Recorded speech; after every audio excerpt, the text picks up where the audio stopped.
শীতকালের বিদায়। কবি গৌতম দাস।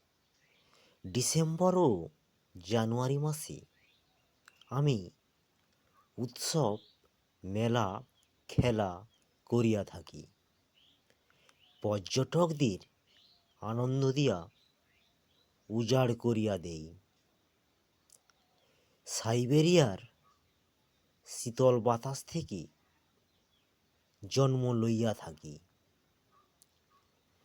সূর্য লম্বভাবে কিরণ দিলেই আমার মৃত্যু হইয়া যায়। প্রকৃতির নিয়মে আসা যাওয়া করি। আমি বিদায় লইয়া বসন্তকে লইয়া আসি।